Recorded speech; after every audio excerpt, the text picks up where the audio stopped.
எழுச்சி எழுச்சி தமிழர் மரியாதைக்குரிய அண்ணன் திருமாவளவன் அவர்கள் அது குறித்து விளக்கம் சொல்லியிருக்காரு. அதை போட்டதும் அவருடைய அட்மின் தான், அதை நீக்கினதும் அவருடைய அட்மின் தான். அதுக்கு உரிய விளக்கத்தை அவரே சொல்லியிருக்காரு. ஏன் எடுத்தாருன்ற விளக்கத்தை என்னுடைய அட்மின்கிட்ட கேட்டு சொல்றேன்னு அவரே சொன்னதாக செய்திகள் நம்ம பார்க்கிறோம். அவங்க ஒவ்வொருவருடைய உரிமையை அவங்க கேட்கறத எல்லோருக்குமே உரிமை இருக்கு. கட்சி நடத்துறதே எல்லோரும் கட்சி நடத்துறத ஆட்சியிலும் அதிகாரத்திலும் எல்லோரும் அந்த கருத்தை சொல்றாங்க. கட்சியை ஆரம்பிக்கிறவங்க எல்லோரும் என்ன சொல்றாங்க, நாங்க ஆட்சியை பிடிப்போம் அப்படின்னு சொல்றாங்க. ஆனால் யதார்த்த நிலவரங்கள் இது எப்படி இருக்குது, என்ன இருக்கு, மக்கள் ஆதரவு எப்படி இருக்கு, மக்கள் யார் ஆதரிக்கிறாங்க, அதோடு தான் நம்ம முதல்ல இந்த கூட்டணி என்பதே பார்த்தீங்கன்னா நம்முடைய பேரறிஞர் பெருந்தகை அண்ணா அவர்கள் தான் அதை உருவாக்கினாங்க.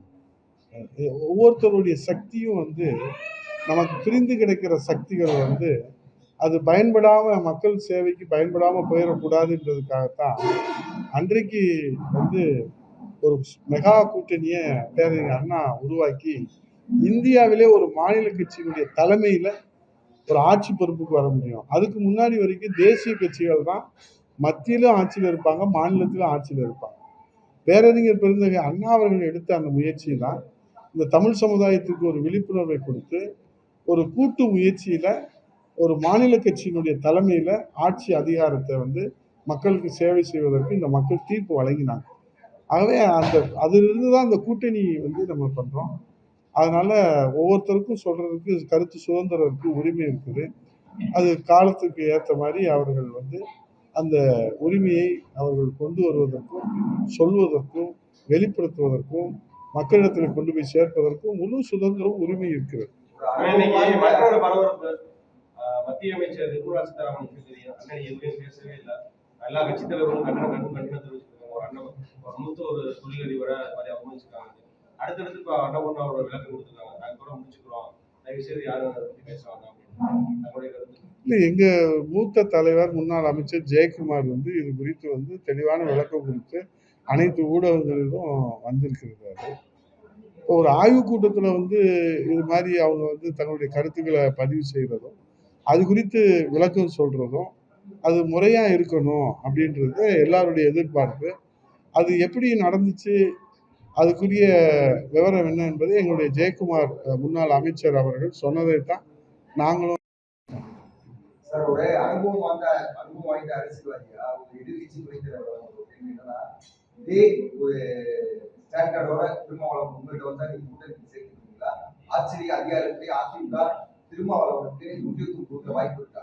எங்களுடைய பொதுச் செயலாளர் புரட்சி தமிழர் ஐயா எடப்பாடியாரை முதலமைச்சராக முன்னிறுத்தி நாங்கள் 2026 தேர்தலில் சந்திக்கிறோம்.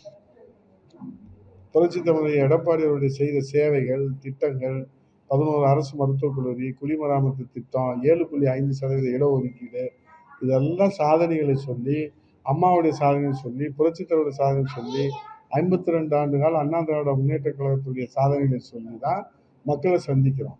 அதற்கு யார் யார் உடன்பட்டு எங்களோடு கரம் கோர்த்து புரட்சி தலைவர் எடப்பாடி அவருடைய கருத்தை வலுப்படுத்துவவர்கள்லாம் எங்களுடைய பொதுச் செயலாளர். இந்த கூட்டணி முடிவு எடுப்பது, கூட்டணிக்கான அங்கீகாரத்தை கொடுப்பது, அவர்களை யார் யார்களை அழைப்பது, யார் யார்களை அரவணைப்பது, யார் யாரை சேர்த்துக் கொள்வது, யார் யார் விருப்பம் தெரிவித்திருக்கிறார்கள், இந்த விவரம் எல்லாம் பொதுச் செயலாளருக்கு நாங்கள் முழு அதிகாரத்தை, அனைத்து தலைவர்களும் முழு அதிகாரத்தை கொடுத்திருக்கிறோம். அவர் தான் இது குறித்து உங்களுக்கு விளக்கம் சொல்வார். அவரும் ஊடகத்தை தினந்தோறும் சந்திக்கிறாரு. அவர் உரிய நேரத்திலே உரிய விளக்கத்தை நிச்சயமாக உங்களிடத்தில் சொல்வார். இல்லை, பொதுவாக ஒரு புதிய கட்சிகள் வருகிற போது அந்த கட்சியின் சார்பாக தன்னுடைய பலத்தை நிரூபிப்பதற்கு மாநாடு நடத்துவது என்பது ஒரு மரபான விஷயம்தான். ஆனால் அதுக்கு இவ்வளவு நிபந்தனைகள் கொடுப்பது என்பது இதுவரை நாம் கேள்விப்படாத ஒன்றாக இருக்கிறது. பொதுவாக நிபந்தனை விதிப்பாங்க. ஏன்னா அந்த பாதுகாப்பு என்பது அரசினுடைய பொறுப்பு, காவல்துறையினுடைய பொறுப்பு. அதனால நிபந்தனைகள் கொடுப்பாங்க. ஆனால் நிபந்தனையவே ஒட்டுமொத்தமாக வச்சு அவங்கள அந்த மாநாடுகளை நம்ம நிபந்தனை எதுக்கு விதிக்கிறோம்? பாதுகாப்பா முறையா அது நடக்கணுன்றதுக்காக தான். நடக்கவே கூடாது நிபந்தனைகள் கொடுத்தா அது எப்படி செய்யறது? அதனால அது அவர் ஒரு இளைஞராக ஒரு முயற்சி எடுக்கிறாரு, சமுதாயத்துக்கு சேவை செய்யணும்னு முன் வர்றாரு. அவரை வரவேற்கிறது தானே எல்லாருடைய இது. எல்லாரும் வாழ்த்து தெரிவித்திருக்கிறாங்க. முன்னாள் அமைச்சர்கள்லாம் தொடர்ந்து விஜய ஒருமையில விமர்சிச்சுக்கிட்டே இருக்காங்க. இது யாரு? வயதின் வெளிப்பாடா? யாரு? முன்னாள் அமைச்சர்கள் இப்ப இருக்க அமைச்சர் கரண்ட் அமைச்சர் இருக்கலாம். அவங்களுக்கு நீங்க சொன்னோம்னா எனக்கு வந்து இதாயிடுச்சு.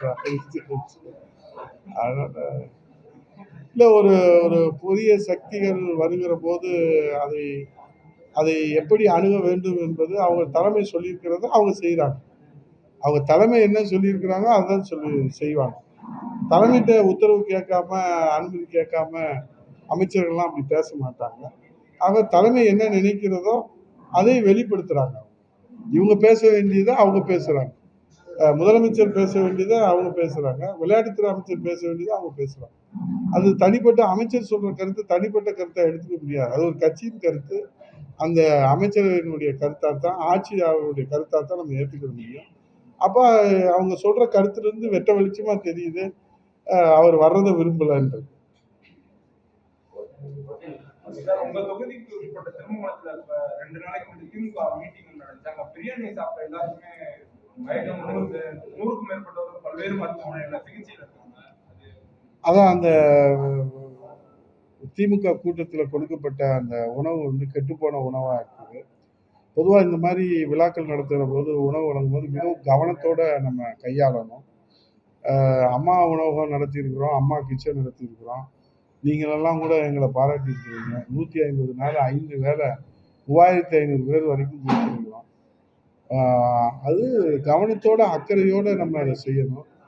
நான் பொதுச் செயலாளர் புரட்சித் தலைவர் எடப்பாடி அவருடைய ஆணைக்கிணங்க நேரடியாக போய் அவங்க ஆறுதல் சொன்னேன். விருதுநகர் மருத்துவமனையில் ஏறத்தாழ ஒரு 45 பேர் அனுபவிச்சிருந்தாங்க. கள்ளிக்குடி ஆரம்ப சுகாதார நிலையம், அதே போல் வில்லூர் ஆரம்ப சுகாதார நிலையம், திருமங்கலம், அந்த இதெல்லாம் இரவு 4:30 மணி அளவில் அவங்க டிஸ்சார்ஜ் பண்ணப்பட்டது. இப்போ எல்லாம் ஸ்டேபிளாக இருக்காங்க. பொதுவாக இந்த மாதிரி நிகழ்ச்சிகளில் உணவு வழங்கும் போது கவனத்தோடு அக்கறையோடு வழங்கணும். அது கெட்டுப்போன உணவாக இருந்ததுனால அது உயிருக்கே கூட உழ வைக்கக்கூடிய ஒரு சூழ்நிலையை நம்ம பார்த்து கடவுளுடைய அருளால் எல்லா வகையிலும் எல்லா உயிர்களும் பாதுகாக்கப்பட்டுச்சு. அது வரக்கூடிய காலங்களில் யாராக இருந்தாலும், எந்த சேவை நிறுவனமாக இருந்தாலும், எந்த கட்சியாக இருந்தாலும் உணவு வழங்குற போது மிகவும் கவனமாக கையாளணும். ஏன்னா மக்களுடைய உயிர் பிரச்சனை. பசிக்கு வந்து உணவு கொடுக்குற போது உயிரை எடுத்துடக்கூடாது. அது நேரில் நாங்கள் ஆறுதல் சொல்லி அதெல்லாம் பார்த்தா எல்லாம் ஸ்டேபிளாக இருக்கிறாங்க. பாதகம் செய்பவரை கண்டால் நாம் பயங்கொள்ளலாகாது பாப்பா. மோதி மிதித்து விடு பாப்பா, அவர் முகத்தில் உமிழ்ந்து விடு பாப்பா. அண்மை செய்திகளை உடனுக்குடன் தெரிந்து கொள்ள இணைந்திருங்கள் இயம்நாடு தொலைக்காட்சியுடன்.